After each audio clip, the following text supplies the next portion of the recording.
گوێگران و بیسەرانی ڕادیۆ دەنگیگە لە شوێنی گوێبیستێمە سڵاوتان لێبێ. من محەممەد بابانم، ئامادەکار و پێشۆشکاری بەرنامەی پرسی ئەم جارەشمان تایبەتە بە دۆخی ڕۆژاوای کوردستان و ئاستەنگەکانی بەردەم کورد لە سووریای نوێ. بۆ قسەکردن لەسەر ئەم پرسە ژمیانداری ڕۆژنامە نووس هێمن مامەدمان کرۆ. هەواڵێمەوە خێبێت. سڵاو هەواڵ محەممەد، سڵاو لە تۆ لە سەرجەم بیسەرانمان لە هەرچووی ئەم دنیای هەن و سڵاو لە بەرخۆدانی گەلی ڕۆژئاوا و پیرۆزباییان لێ دەکەین بە بەمنەی قۆناغێشی نوێی ڕۆژاوای کوردستان و سووریا و پیرۆزبایی لە ناوبردنی یاخود لە سەرکالەدانی ڕژێمی بەشار ئەسەد لە گەلی کورد و تەواوی گەلی سووریا و ڕۆژاوای کوردستان دەکەین. ئەگەر باز لە دوای زانیاریەکان بە شێوەیەکی گشتی لەسەر ڕۆژاوای کوردستان چییە و دۆخی کورد لە ئێستادا لە چه ئاستێکدایە؟ هەڵبەت دیارە ئەم نەخشە ڕێگایە، ئەم نەخشە نوێی کە پلانی بۆ دانراوە لەلایەن ئیسرائیل و ئەمریکا و چەند وڵاتێکی زلهێز لە سەرەتادا لە لێدان لە حەماس دەستی پێ دواتر لە لبنان و دوجاریش ڕوخاندنی ڕژێمی بەشار ئەسەد دیارە بەپێی نەخشە ڕێگاکە چەند وڵاتێکی تریش دەگرێتەوە و ئەم نەخشە ڕێیە بەردەوامە. ئەوەی کە بۆ کورد گرنگە لەم بارودۆخەدا با بڵێن تازە کێشەکان دەست پێ دەکات یاخۆت تازە بربەستی نوێ ڕاستە لە ڕۆژئاوای کوردستان ئێمە لە دوای شۆڕشی بەهاری عەرەبی دەرفەتێک بۆ ڕۆژئاوای کوردستان ڕەخساوە. ئەمەش هەڵبەت ئەم دەرفەتە با بڵێن وەکو پیازێکی سپی نەدراوەتە بە گەلی کورد لە ڕۆژئاوای کوردستانیان بەخێر پێ نەدراوە، بەڵکو بەو قوربانی بەم ئێرادە و بەم خەباتەی گەلی ڕۆژئاوا کە 12,000 شەهیدی بۆ دراوە، ماڵ نییە لە ڕۆژئاوای کوردستان شەهیدی نەبێت یاخۆت ڕۆڵەکانیان دەستێکیان قاچێکیان لەدەست نەدابێت. ئەم بارودۆخی ڕۆژئاوای کوردستان لە دوای شۆڕشی باری عەرەبی و بەهۆی لاوازبوونی ڕژێمی بەشار ئەسەد هاتە ئاراوە وەلامان کاتیشدا بە خوێن و ئێرادەی گەلی ڕۆژئاوا وەکو گوتم کەس خێری پێ نەکردووە. لە ماوەی 12-13 ساڵی ڕابردوو گەلی ڕۆژئاوای کوردستان بەبەردەوام لەژێر مەترسیەکانی چەتەکانی داعش بووە، لەژێر مەترسیەکانی چەتەی ئەردۆغاندا بووەوە، شەڕی داعش، شەڕی بەرەی نووسرا، شەڕی چەتەکانی ئەردۆغان، شەڕی ڕژێمی بەشار ئەسەد بە بەردەوام ئەم شەڕانە هەبووە. وە لە ئێستاشدا قۆناغێکی نوێ لە سووریا دەستی پێ کردووە. وەکو گوتم ئەم قۆناغە نوێ مانای ئەوە نییە کە ئیتر گەلی کورد دەکەوێتە سەرسکەیەکی ئارام، بەڵکو لە ئێستادا مەترسیەکان بۆ سەرم قۆناغە دەستی پێ کردووە و ڕۆژ بە ڕۆژ پێشاتی نوێ و پێشاتی خێرا گەلی ڕۆژئاوا تاوەکو ئێستاکە لەدەست لە ژێر هەڕەشەی چەتەکانی ئەردۆغاندا، لە ژێر چەتەکانی خوانیدایە و سیاسەتی ئەبوو محەممەد جۆلانی کە ئێستا ناوی لە خۆناوە ئەحمەد حەسەن شەڕە تاوەکو ئێستاکە سیاسەتێکی ڕوون نییە، بۆیە دەبێت گەلی کورد با بڵێن سیاسەتێکی حەکیمانە بکە و خۆشبەختانە لە ماوەی ئەمڕۆکە من تۆ قسە دەکەین نزیکەی 12 ڕۆژێکە ڕژێمی بەشار ئەسەد ڕووخاوە، گەلی کورد تاوەکو ئێستاکە توانوێتی لە ڕۆژاوای کوردستان باڵام با بڵێن ئیدارەی خۆسەری سیاسەتێکی حەکیمانە بکات، هاوسەرۆکانی ئیداری خۆسەری و بەڕێز مەزلوم عەبدی و هاوسەرۆکانی پەیەدا بانگەوازی ئەوەیان کردووە کە گەلی کورد بە یەک پاکێج، گەلی کورد بە شێوەیەکی یەکگرتوو بچێتە دیمەشق بۆ گفتوگۆکردن، بۆ داواکردنی مافەکانی کورد لە ڕۆژئاوای کوردستاندا، بۆ بۆ ئەوەی کە کورد با بڵێن بە یەکگرتووی و بە یەکڕێزی و بەهێزێکی زۆرەوە لە بپێتە بڕیاردەر لە ئایندەی حکومڕانی سووریا لە سووریای نوێ. بۆیە وەکو گوتم مەترسیەکان ماوەن، بەڵام زۆر جار ئەم مەترسیانە دەکرێت ئێمە تەجروبەمانەیە. مەسەلەن لە باشووری کوردستان لە 1991 گەلی کورد لە باشووری کوردستان لە ژێر مەترسیدا بوو، لە ژێر هەڕەشەکانی سەدام حوسێندا بوو و گەلی کورد کۆچی کرد کە بە کۆچە ڕەوانەکە ناسراوە. سەرنجام ئەم کیان و قوارەی لێ دروست بووی تر ئەم کیان و قوارەی لە ناو کەوانەیەکدا چۆن دروست بوو دوجار ئەم فرسەتە ئەم هەلە قۆزرایەوە و لە 2013 لە ڕۆژاوای کوردستان بامان شێوە ڕۆژاوای کوردستان لە ژێر مەترسی و هەڕەشەدا بوو، بەڵام دوجار تواندرا بە ئێرادەی گەل بە ئیرادەی هێزەکانی هەسەدا کە وەکو بەڕێز مەزلوم عەبدووی دەڵێت ئێمە 30 کەس بووین دەستمان پێکرد ئێستا 110,000 کەسین، تواندرا ئەم هەڕەشە و مەترسیانە بقۆزرێتەوە و هەموو دنیا شانازی بکات بە گەلی ڕۆژئاوا بە حەسەدا بە پێدا کە لەسەر دەستی کچان و کوڕان لەسەر دەستی ژنان و پیاوانی کورد چەتەکانی داعش تێکشکا و وانەیەشی مێژوویاندا بە چەتەکانی ئەردۆغان و داعش لە کۆبانێ. بۆیە ئەم مەترسی و ئەو مەترسیانەی کە ئێستا لە ڕسەر ڕۆژئاوای کوردستان کە باز دەکرێت دوو بابەتن یان دوو ئالیان یان دوو لایەنن. هەندێک لە دڵسۆزی باسی ئەم هەڕەشانە دەکەن کە دڵسۆزن بۆ قەزیەکە بۆ دۆزی کورد، هەندێکیش ئەم وەکو پروپاگەندەیەک بەکاردێنن. بۆیە ئێمە دەبێت بە وریایی مامەڵە بکەین. وەکو گوتم ڕاستە مەترسیەیە، بەڵام هەموو مەترسیەک مەرز نییە ببێتە هۆکاری لە ناوبردنت. هەندێک جار ئەم مەترسیانە یعنی لە خودی ئینسانیشدا، هەندێک جار هەندێک ترسێ لەسەر ئینساندا، ئینسان خۆی دەپارێزێت لەم ترسا یان بە شێوازێک مامەڵە دەکات، دواتر دەبێتە هۆکاری سەرکەوتنی لایەنێکی پۆزتیڤ ئەرێنەی دروست دەکات. بۆیە ئەوانەی کە باز لە مەترسیەکانی سەر ڕۆژاوای کوردستان دەکەن نابێ ڕەشبین بین، بەڵکو دەبێت دایمەن وەکو باسم کرد ئەم نمونانێکە هێنامەوە لەم چوارچێوەدا ئێمە سەیری ئەم هەڕەشان بکەین. چونکە تۆ تا لە ئاگر نەترسیت خۆت ناپارێزی لە ئاگر، تا لە ڕەشەبانە ترسی خۆت ناپارێزی لە ڕەشەبە، ئەمە وەکو خۆت کەواتە مەترسیەکان هەیە، ئێمە نابێ بڵێن مەترسی نییە، کەواتە کە مەترسیەکە هەیە چۆن مامەڵە بکەین لەگەڵ ئەم مەترسیانە و چۆن ئەم مەترسیانە بگۆڕین بۆ پۆزتیڤ بۆ ئەرێنەی. بڵێ بێگومان مەترسیەکانی وەکو ئاستەنگ باس بێت، بڵێ کاتە ئەو ئاستەنگانە چین دەبەردەم کورد و کورد چۆن دەبێت خۆی بۆ ئەو گفتوگویانە ئامادە بکاکە لە پێگەێنانی حکوومەتی نوێی سووریا ڕەنگدانەوەی دەبێت وە کوورەتەوێ ئەتوانێت چی بەدەست بێنێ و چۆن ئاستەنجەکان ئەبێت تێپەڕێن. ئاستەنجەکان زۆرن، ئاستەنجەکان ناڕزی کووردا، ینی هەروەکو بەڕێز مەزلوم عەبدی و دوێنێ بەڕێز ئەڤین دوێنێ پێرێ بەڕێز ئەڤین سوێت هاوسەرۆکی ئیدارەی سەرخۆسەری کە بانگەوازیەوە دەکات کە کورد یەک ڕیز بێت و بە یەک پاکێش بشێتە دیمەشق. ئەمە مەترسیەکان ئەمە لەلایەک نایەک ڕێزی کورد و دواتر کە دێنە سەر باشووری کوردستان، یعنی باشووری کوردستانیش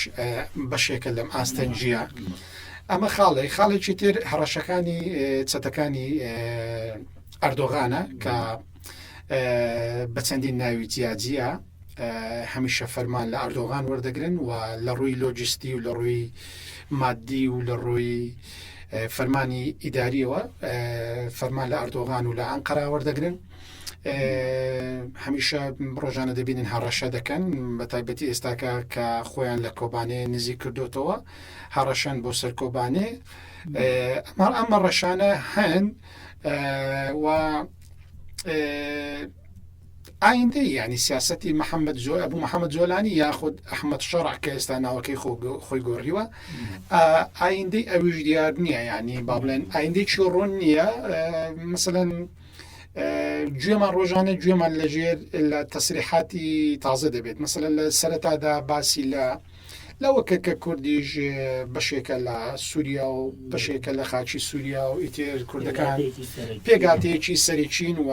باسی لە مافی ژن و باسی لە مافی مرۆڤۆمانە کرد. بەڵام ئەویش لەژێر کاریگەری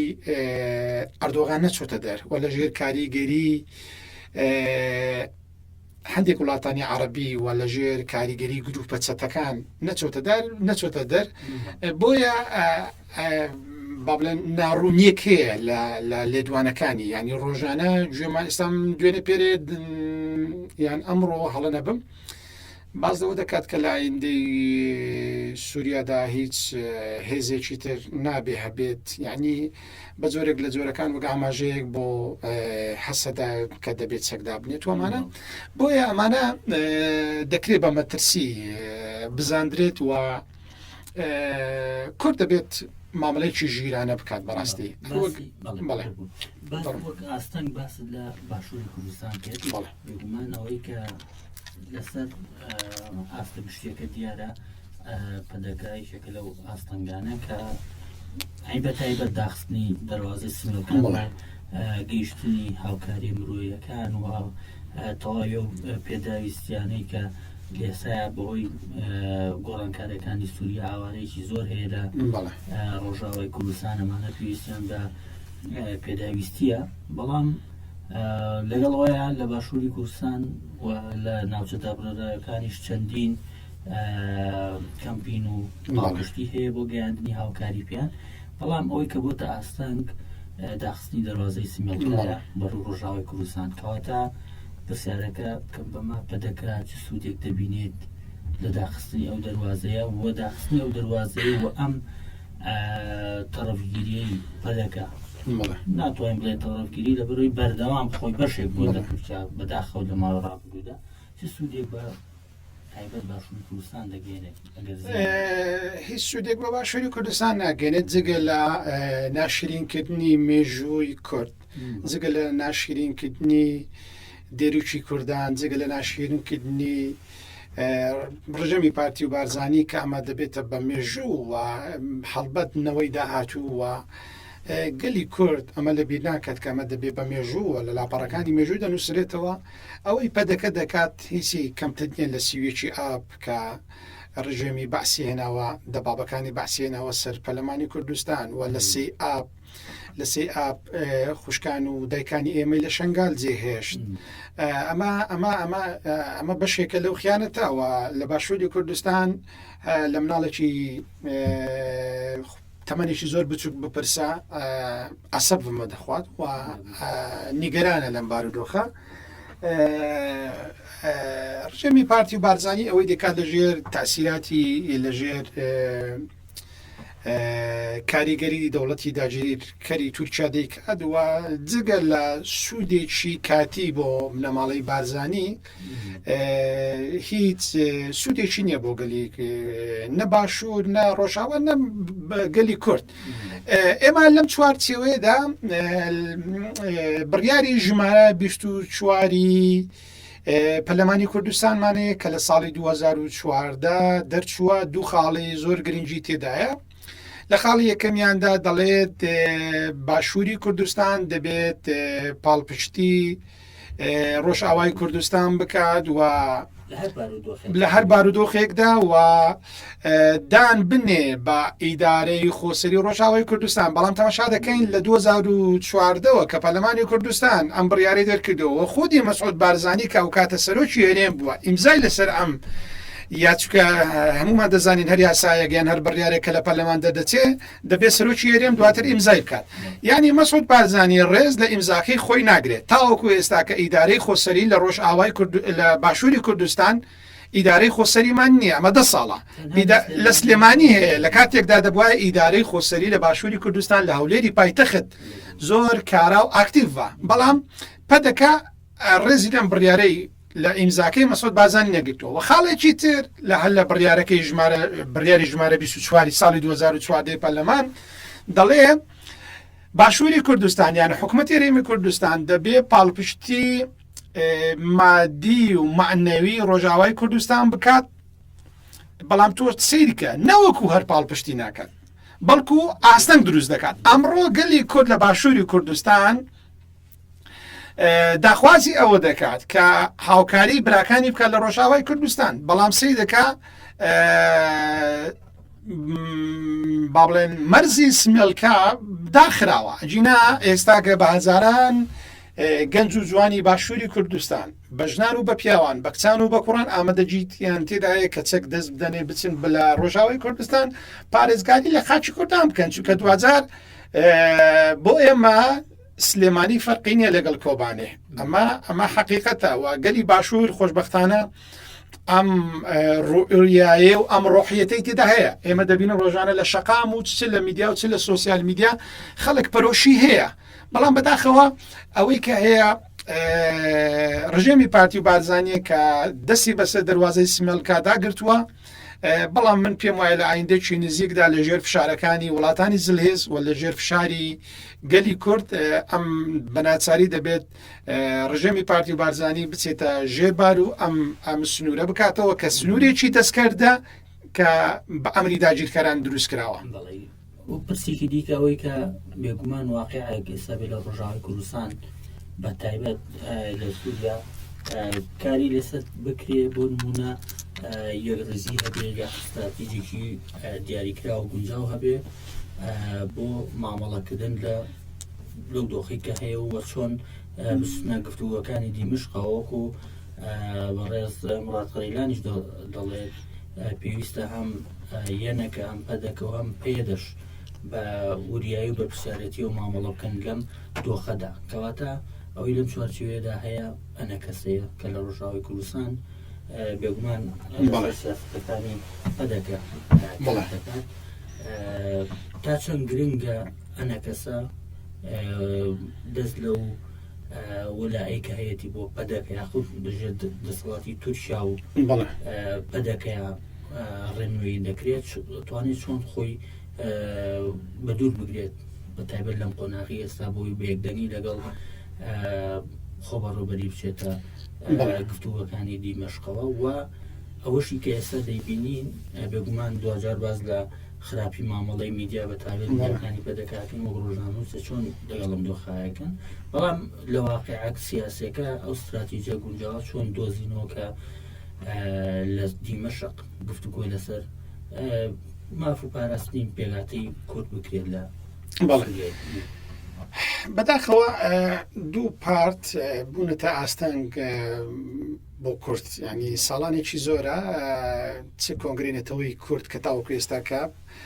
هەموو حزبەکان نوێنەرایەتیان تێدایە جگە لە پارتی نەبێت کە نوێنەرایەتی لە کەنەکە نییە و دوێنێ پێرێش کۆبوونەوەی کەنەکە بووە لە بڕۆکسەل لەبارەی ڕەوشی ڕۆژاوای کوردستان جارێکی دیسان پەدەکە بەشدار نەبووە و ئەنە کەسەش کە لە ژێر کاریگەری ینی ئەنە کەسە بەداخەوە منە قسە دەکەم خۆزگەوانە بووە ئەنە کەسە بەدەستی دوو جاشە چکە ئەنەسە جاشی ڕژێمی پارتی و بارزانانی ڕژێمی پارتی و بارزانانی جاشی تورکیا، ینی ئەنە کەسە بەداخەوە لەم بارودۆخە بەدەستی دوو جاشە. ئەنە کەسەش ساڵانێکە لە ڕۆژاوای کوردستان چ ئیدارەی خۆسەری چ هاوسەرۆکانی هەسەدا چ هاوسەرۆکانی ئیدارەی خۆسەری دەیانجار بانگاوازیان کردووە کە ئەوانش دەتوانن بێن پارێزگاری لە خاک و نیشتیمانی خۆیان بکەن، ئەوانش کەسی ئێمان بێن لە ڕۆژاوای کوردستان خەباتی سیاسی خۆیان بکەن، بەڵام بەداخەوە لەژێر تەسیراتی پارتی و بارزانی دەوڵەتی داگیرکاری تورکیا ئەویان نەکردووە و ئێستاش دەیبینین کە بەردۆخێکی نوێ لە سووریا ڕۆژاوای کوردستان هاتۆتە ئاراوە دیسانجارێکتر ئەنە کەسە دەڕوا لە دیمەشق دانووسان دەکات لەگەڵ ئەحمەد شەرع و لەگەڵ حکوومەتی تازە. ئەمە جێگای نیگەرانیە کە کاتێک تۆ دوژمن تۆ دەبینێت بەم پەرتەوازەیە هەجارێت شاندێک دێتی تر دوجار نازانی مامەلە لەگەڵ کام لایەنە بکات و یان بە جۆرێک لە جۆرەکان ناسێتە ژێرباری داخوازیەکانت، بەڵام ئەگەر تۆ هەمووی بەیەک ڕێزی و بەیەکگرتو بچیت تر دوجار دەتوانی دەستکەوتێکی گەورە بۆ گەلەکەت بەدەست بێنیت. ئەنە کەسە پێویستە ئەگەر تاوەکو ئێستاکەش لەژێر تەسیراتی لەژێر کاریگەری پەدەکە و دەوڵەتی داگیرکاری تورکیادا بووە پێویستە پێداچوونەوەیەک بە سیاسەتی خۆی بکات و من دەمەوێت شت بڵێم ینی ڕۆژانە خەڵکێ لە ئەنە کەسە واز دێنێت و خەڵکێ لە ئەنە کەسە دەچێتەوە ڕۆژئاوای کوردستان و لەم ڕیزەی هێزە چەکداریی کە تورکیا موچەکەیان پێدەدا و تورکیا فەرمانیان پێ دەکات زۆریان بەخەبەر هاتوون بە هۆش خۆیان هاتوون لەم ڕیزانە دەرچوون و لە ڕۆژئاوای کوردستانن بەڵام بەداخەوە سەرکردەکانی ئەنە کەسە کە بەرژەوەندیان لەگەڵ پارتی و بارزانانی و لەگەڵ دەوڵەتی داگیرکاری تورکیایە نانەوێت بستنە ژێرباری یەک ریزی کورد ینی من لە سەرتاش باسم کرد ینی ئەمە دەیان جارە ئیدارەی خۆسەری نێگوتووە وەڵا نابێ ئەنە کەسە بەشدار بێ لە ئایندەی سووریا وەڵا نابێ ئەنە کەسە بگەڕێتەوە ڕۆژاوای کوردستان یاخۆت مافەکانی ئەنە کەسە نەدرێت چ بینیمان بەڕێز مەزلوم عەبدی چ بەڕێز ئەڤین سوێد وەکووا و سەرۆکی ئیداری خۆسەری بانگاواز لە کوردان دەکات کە هەمووان بە یەک ڕێز بە بنکەیەکی فراوان بە هێزێکی گەورە بچین بە دیمەشق گفتوگۆ بکەن بۆ ئەوەی کە بتوانین دەستکەوتێکی گەورە بۆ گەلی کورد بەدەست بێنین یعنی ئەگەر تەماشا بکەین ئێمە لە باشووری کوردستان بەڕاستی ئەمڕۆ حکومەتی عێراق کە با بڵێن تەڵاعەوە بیاری دەکات بە موسەقوتی خەڵکی کوردستان ناچێتە ژێرباری داواکانی گەلی کورد لە کاتێکدا پێشتر هەموو حکومەتەکانی عێراق لە هەولێر پێکدات پێشترێ باز لەوە دەکات کە پێویستە ئەزمموی یاریمی کوردستان بگوازرێتەوە بۆ بەغدا بەڵام تەماشا دەکەی ئەمڕۆ بەهۆی پەرتەوازایی پەدەکەویێنەکە و بەهۆی پەرتەوازایی حیزبەکانی باشووری کوردستان حکومەتی عێراق بە چاوێکی بچووک سەیرت دەکات بۆیە حقا ئێمە لە ڕۆژئاوای کوردستان ئەم تەجروبەیە لە ڕۆژئاوای کوردستان دووبارە نەکەینەوە و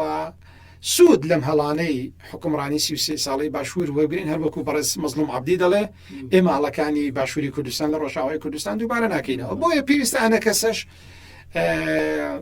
واز بێنی لەم جاشایەتی و ئەزمون لە پەرتەوازەی کورد لە باشووری کوردستان وەگرن بچن لەگەڵ براکانیان لە ڕۆژئاوای کوردستان لەگەڵ هەسەدا لەگەڵ ئیدارەی خۆسەری بە یەک پاکێج بچن بۆ لەگەڵ حکومەتی داهاتووی سووریا گفتوگۆ بکەن و بۆی مافەکانی گەلی کورد بەدەست بێنن کەواتە سووریای داهاتوو بێ کورد ئەتوانێت سووریایەکی دیموکرات و سەقامگیر بێت و ئەگەر لە ڕۆژئاوای کوردستان کورد بگاتە ئەو پێکە و خواستی کە هەیەی تا چەند کاریگەری لەسەر باشووری کوردستان دەبێت چۆن دەبێت باشوور پاڵپشتی لە دەزانی ئێمە هەمومان وەک دەڵێن لەناو کەشتێکین وە چارە نووسی هەمومان بەیەکەوە گرێتراوە و ئەگەر خۆشمان نەزانین چین و ئەگەر خۆشمان بەداخەوە ئەمڕۆ یەکتر نەناسین دوجار دوژمن باش دەمان ناسێک هەمومان کوردین لەسەر مەسەلەی بەورە پرسیارەکەت مەبەستمەوە بوو بەبێ بوونی بڵێ ئێمە ئەزمونمان هەیە بەبێ کورد لە هەر چوار وڵاتەکە ئەمە بۆ مێژوو دەڵێم بەبێ کورد بەبێ مافەکانی کورد هەر چوار وڵاتی داگیرکرد ئێران تورکیا سووریا عێراق ئارام نابێ ئێمە بینیمان ڕژێمی سەدام حوسێن کە مافی کوردی نەدەدا کە کوردیان فال دەکرد کە کوردی چیمیان باران دەکرد دوجار سەری خۆی لە سەردانە کرا بە بەردەم پەتی سێدارە و لە سێدارە درا بەشار ئەسەد ئەگەر چەندین ساڵە مافی کوردی بدا بووە لە ڕۆژئاوای کوردستان کە ڕەگەزنامەیەشی پێڕەوانە دەبینین ئەوای بەسەر نەدەهات ئەوەی کە ئەمڕۆ بەشار ئەسەد کەس فریای نەکەوت و ڕای کرد و ئەمڕۆ کە ئێمە قسە دەکەین دە ڕۆژە کورسی دەسەڵاتەکەی بەجێهێشتووە و خاکەکەی خۆی جێهێشتووە ئەمە باجی ئەوەیە کە مافی کوردی نەدەدا و دڵنیا بۆ مێژوش ئەمە دەڵێم ئەم نەخشەی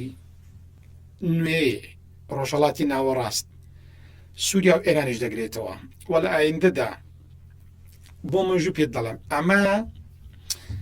دوا حکومەتی یەکگرتوویە لە تورکیا دوا حکومەتی یەکگرتوویە ینی ئەردۆغان دوا سەرۆک کۆماری یەکگرتووی تورکیا دەبێت هۆکارەکەشی ئەوەیە کە مافی کورد نادات چەندین ساڵە کورد قەتڵ و عام دەکات و چۆن سەدام حوسێن و بەشار ئەسەد باجەکەیاندا کە یەکیان لە سێدارە و یەکیانیش ئیتر ڕای کردووە ئاواش ئەردۆغان و حکومەتی داهاتووی تورکیا باز دەدەن پەرتەوازە دەبن وەڵ ئایندەشدا هەمومان دەبین بە ئەم دەنگە دەمێنێ ئەمە ببێ بە مێژوو ئێرانیش بازی ئەوە دەدات کە مافی کورد نادات ئێرانیش دابش دەبێت کورد لە چۆن لە باشوور و خۆشببختانە لە ڕۆژاوای کوردستان خاوەنکیانێکی سەر بخۆیە لە ئایندەشدا ئەمەش دەبینی لە باکوور و لە ڕۆژەڵاتی شواتە لە ئێران و لە تورکیاش کورسە بەخۆ دەبێت و دەبێت ئەمڕۆ پرسی کورد بۆتە دیفاکتۆ کەس خێر بە کورد ناکات کورد نا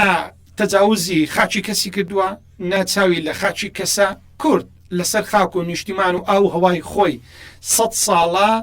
دابش کراوە 100 ساڵە جینۆساید دەکرێت 100 ساڵە لێ دەکوژرێت 100 ساڵە چیمیا باران دەکرێت بۆیە ئەم سەردەمە بە سەرچوو هەلێکی مێژووی هاتتە پێش هەر وەک دەگوترێت 100 ساڵ جارێک نەخشە ڕێگایکی نوێ دادەڕێژرێتەوە ئەم سەدەی کورد دەبێت و سەدەی دروستبوونی کیانێک بۆ کورد دەبێت و ئێمە ئەگەر چی لە ناو کەوانەیەکدا هەرگیز لەگەڵ دەوڵەت نەتەوەی دەوڵەتێکی نەژاد پەرستی کوردین کە ئەوەی کە لە تورکیا دەبینین کە پێمان وابێت جگە لە تورکیز نەتەوەیشی تر نییە ئێمە وەکو کورد باوەڕمان بە پێکەوە ژیانەیە و باوەڕمان بە کۆنفیدرالیزمی دیموکراتیە و باوەڕمان بە پێکەوە ژیانێ ڕۆژاوای کوردستانیش ئەزمونێکی ڕوونە بۆیە بەبێ کورد ئەم جارێژ دێڵەمەوە هیچ وڵاتێک نەکەم چوار پارچەی کوردستان ئەگەر وڵاتەکانی تریش کە کوردی تێدا دەژیت ئەگەر مافی کورد نەدەن سەقامژین نابێت چونکە کورد بۆتە دیفاکتۆ کورد بە سروشتی نەتەوەیشی ئارامە چاوی لە خاچی کەس نییە بەڵام قبولی ئەوەش ناکات کە کەس خاکەکەی داگیر بکات گەل لە باشووری کوردستان و هەم لە ڕۆژاوای کوردستان لە وەرگرتنی یاخود لە بەدواداچوونێکی گەورەدایە خود بە پەرۆشە لەوەی کە ئایندا چی بۆ دیاری کردوون ئەوەی کە لێرەدا پێویستە حقیقەتەکان بگوازێتەوە میدیایە میدیاکان چۆن مامەڵە لەسەر ڕەوشی کوردەکان یاخود دوایین گۆڕانکاریەکان لە سووریا و لە باشووری کوردستان دەکەن و بە تایبەت مەبەستی شمەوەیە کە لە ئێستاە بەداخەوە میدیاکانی پەدەکە چۆن مامەڵە لەگەڵ ئەو ڕەوشاکەن کە لە ڕۆژاوای کوردستان هەیە لەبەرەوەی ئەو بابەتانێکی دەیخێنە ڕوو بۆ جەماوەری باشووری کوردستان ئان پەرۆشتێکی تەواویان هەیە لە هاوکاری لە پاڵپشتی و لە ئەوەی کە چۆن پاڵپشتی بگێنە ڕۆژاوای کوردستان ئەوانە دەبینی میدیاکانی پەدەکە جۆرێکی دیکە مامەڵاکەن میدیا چۆن مامەڵاکە لەگەڵ ڕۆژەدا و خۆی وەکو ڕۆژنامە نووسێکیش پەرستان ڕێنماییتان بۆ چیە بۆی خەڵک خۆشار بێتە لەوەی کە ئەوان چی ڕوو حقیقەتەکان وەڵا هەواڵگیان ینی تۆ بڕۆ سەیری سوسیال میدیا بکە ڕۆژانە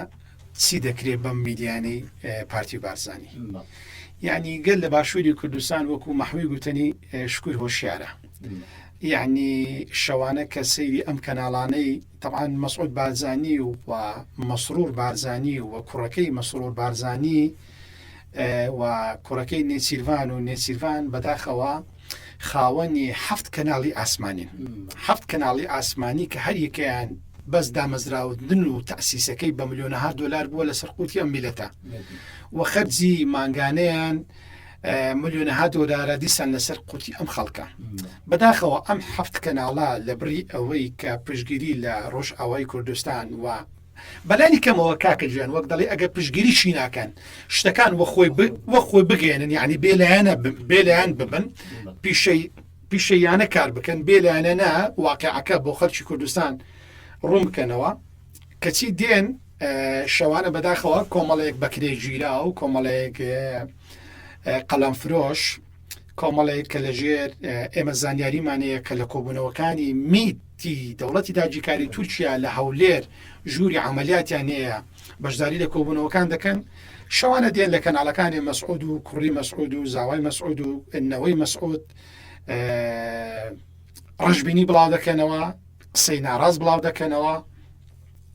بەڵام وەکو گوتم خۆشبەختانە گەلی کورد لە باشووری کوردستان هۆشیارە و لێرەوەشەوە داوا دەکەم یعنی ئەمە نەبێ بەڕیکلامێک داوا دەکەم لە گەلی کورد لە هەرچوی ئەم دنیاهێن ئێمە کۆمەڵێک کەناڵی نەتەوەییمانەیە کۆمەڵێک کەناڵی ئازادیمانەیە کە خودا و گەلی کورد شاهیدە ڕاستیەکان وە خۆی دەگوازێتەوە ئەمە کەناڵی ستێرکە ئەمە کەناڵی ئاریانە ئەمە کەناڵی ژن تیڤ ئەمە کەناڵی ڕۆناییە با سەیری ئەم کەناڵانە بکەن باراوردێک بکەن لەگەڵ کەناڵەکانی بنەماڵی بارزانی بۆ ئەوەی ڕاستیەکانیان بۆ ڕوون بێتەوە خودا و گەلی کورد شاهیدە کە چێ ڕاستیەکان دەگوازێتەوە و چێش چاواشە دەکات و مێژوش ئەمانە لە بین ناکات ینی ئێمە نامانوێت بنەماڵی بارزانی و هەفت کەناڵەکەیان پشگیری ڕۆژاوای کوردستان بکەن بەڵام بەلایانی کەمەوە با بێلایەن بن با بێلایەن من ڕاستیەکان و خۆیان بگوازنەوە دوایین پەیامە بۆ بێگومان هاوڕە ڕۆژنامەنووسەکان کۆمەڵێک هاوڕێمانێ ڕۆژنامەنووسنەوە ناو بەشێکیشیان بەداخەڵنی ئەو میدیانە گیان گرتووە پەیامت چیە بۆیان وە چۆن مامەڵە لەگەڵ ئەما بکەن لەبەرەوەی لانی کەم ڕازگۆ بن بە بەرامبەرەوە پیشەی کە سوێنیان بۆ خواردووکە بە پیشەیانە جێبەجێەکەن وە چۆن لە بەرامبەر ڕۆژاوای کوردستان حقیقەت و ڕاستیەکان بگەێنن بە جەماوەت بە کورتی دەست بەڵێ وەڵی پارە و ماڵی دنیا هیچ نییە کورد لە پێش هەموو شتێکە پارە دەڕوات بەڵام مێژوو تۆمار دەکات قسێکی دەڵێ سومعی خۆت وریای سومعات بە لەبەرەوەی سومعەکەت لە خۆت تەمەنی لە خۆت درێژترە لە خۆت زیاتر دەژیت ینی داوە لەم ڕۆژنامەنووسانە دەکەم کەواز بێنە لەم جاشایەتی و لەم قەلەم فرۆشتنە چونکە دوجار مێژوو لە سەران دەبێتە ماڵ و مێژوو ئەمانە هەموو تۆمار دەکات بەیانی کە ڕۆژاوای کوردستان دەبێ بە کیانێکی بێز و سربەخۆ ئەو پارەی کەوەری دەگرن لە دەوڵەتی داگیرکاری تورکیا و لە بنەماڵی بارزانی کە پارەی ئەم میلەتەیە جگە لە شەرمەزاری دەبێ ئەم پارەیە بە دەرزی شەرپەنجە بدەن بە دەبێت منداڵەکانتان خەجاڵەتی بکێشن دەبێت کوردەواری گوتنی وەکو دوعاکەی دایکم گوتنی یاخوا بەدا و دەرمانی بدەن ئێمە دوعای خراپ لە کەس ناکەین و هیوای تەندروستی باش بۆ هەموو کەس دەخوازین بەڵام نابێ ڕەحم بە خاینان بکەین چونکە کورد 1000 ساڵە گوتوێتی دار ئەگەر کرمی لە خۆی نەبێت تەمەنی 1000 ساڵە ئێمە پێشەوەی دەستی داگیرکەری و دوژمنان ببڕێن بەڵام دەبێت دەستی خاینان ببڕین چونکە هەتا دەستی خیانەت لە ناو ئێمە داما بێت ئێمە ناگەین بە کەناری ئارامی پێش دوژمن و داگیرکە دەبێت دەستی خاینان ببڕین دەستی بڕینەکەش ئێمە هەڕەشە لە کەس ناکەین بەڵام داوایان لێ دەکەین کە ئیتر بەسە واز بێنن لە جاشایەتی هەلێکی زێڕین دەرفەتێکی باش هاتوتە پێش بۆ کورد تکایە مەبن بە حەسەن خەیرەکان دوایی مێژوو ڕەحمتان پێ ناکات حەسەن خەیری کە مرد گوتی گۆڕەکەم لە سەر ڕێگا بنێژن بۆی هەر کوردێک هاتە بدەم گۆڕەکەم دەهات تف لە گۆڕەکەم بکات ئەوانیش باوانەکەن خەڵک تف لە گۆڕەکانیان بکات سپاس بۆ ئێوەش دووبارە پیرۆزبایی لە گەلانی سووریا و لە کوردەکەم لە ڕۆژاوای کوردستان بە هیوای سەرکەوتن بۆ سەرکەوتن و ئارامی و سەقامگیری بۆ گەلی کورد لە ڕۆژاوای کوردستان و تەواوی گەلان لە سووریای نوێ زۆر سپاس بەڵێ بە ڕێزان زۆر سپاس بۆ هێشتا و لەسەر سەرمان بوون تا پرسێکی دیکە ئاسوودە بن.